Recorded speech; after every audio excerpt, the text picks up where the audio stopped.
The last thing we're going to talk about is a colligative property called osmotic pressure. Maybe you've seen this picture before with Garfield. My mom actually had a picture of this in her classroom. And so Garfield is learning by osmosis. That's what he says. So in order to talk about osmotic pressure, we need to know what in the world is osmosis. Osmosis is the flow of a solvent, usually water, from a solution of low solute concentration to one of higher solute concentration through a semi-permeable membrane. So we use that. Osmotic pressure is something that we actually talk about a lot in the body. Things that are semi-permeable. Okay, so if you think about this in a different way, so this is nature's tendency to dilute. So again, osmosis, we're talking about flow of water. So in a solution that has lower concentration has more water. A higher solute concentration has less water. So again, if you think about things flow down their own concentration gradient, so water, there's more water to less water. It wants to equal it out. Maybe that you prefer that explanation. So osmotic pressure is actually the pressure that is required to stop this movement of water. It actually comes from the ideal gas equation. So here, I'm going to do this little derivation for you. Osmotic pressure, piv inert, ideal gas. So in front, instead of osmotic pressure, we're going to put pi, capital Pi, in RT. Now,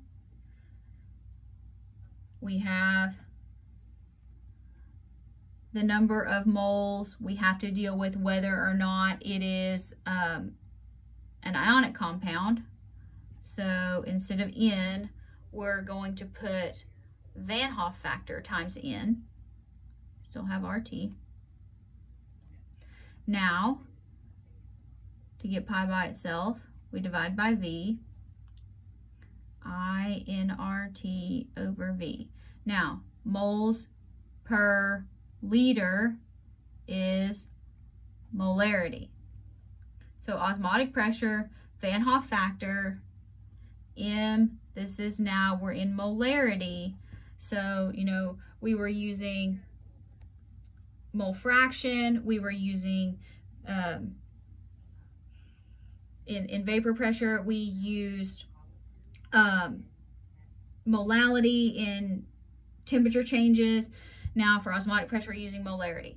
R, this is our ideal gas constant, and we want the one that is 0.08206 liter atmospheres per mole Kelvin, and T would be our temperature in Kelvin. So the most useful application of this is to estimate molar mass of very large molecules. So let's try one. The osmotic pressure of a solution that has 0.587 milligrams of an unknown protein in this volume is 2.45, don't like torr, millimeters of mercury, 25 degrees Celsius.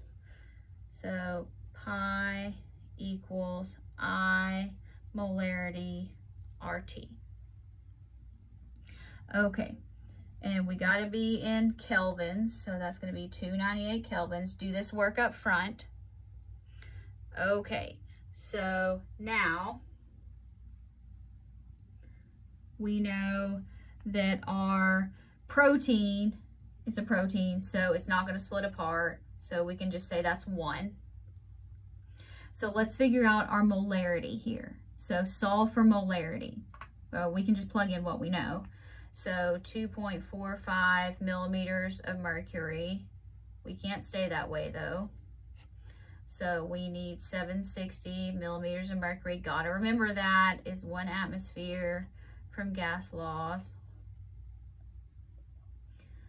So we can say molarity equals pi divided by RT, right? Do we agree? So here's pi, osmotic pressure. We're now in atmospheres. 0.08206 liter atmospheres per mole Kelvin. Okay.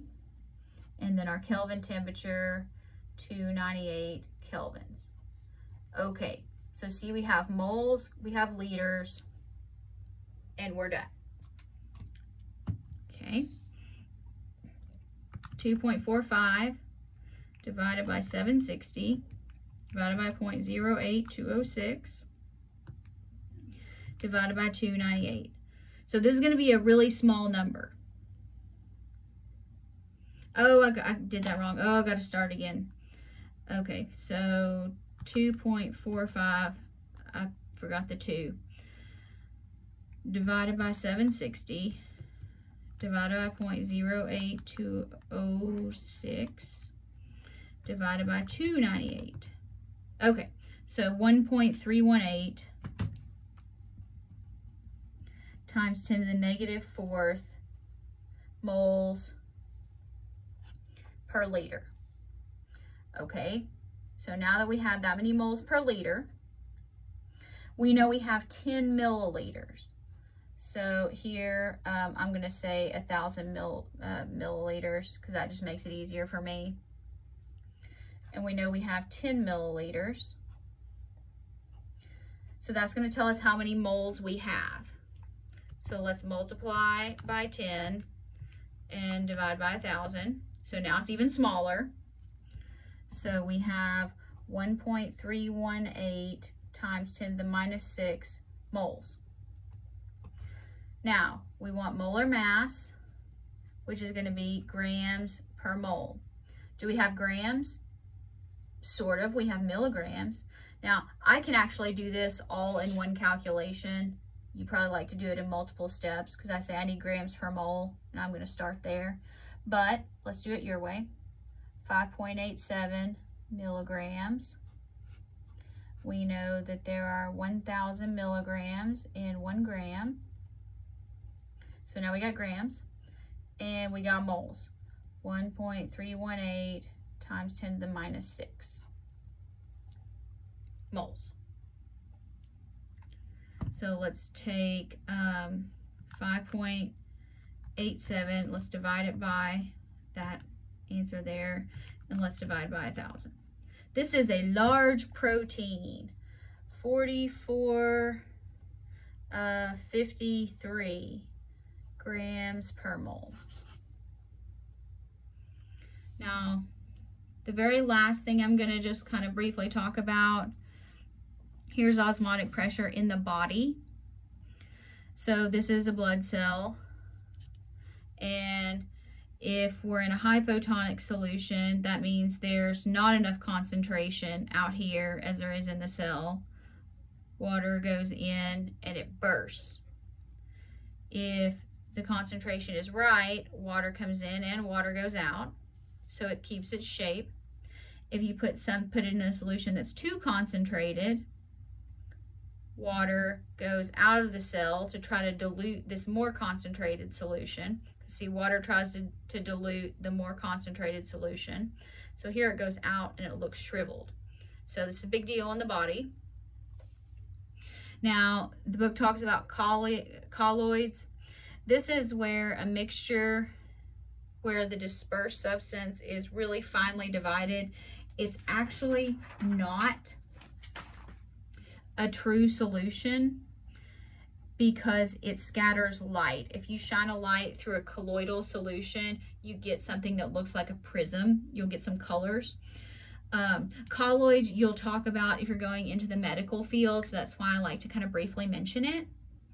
And so like blood proteins have to do with colloids, but you might see that as you get further up into, you know, like nursing, professional school, medical school, things like that, you might see that.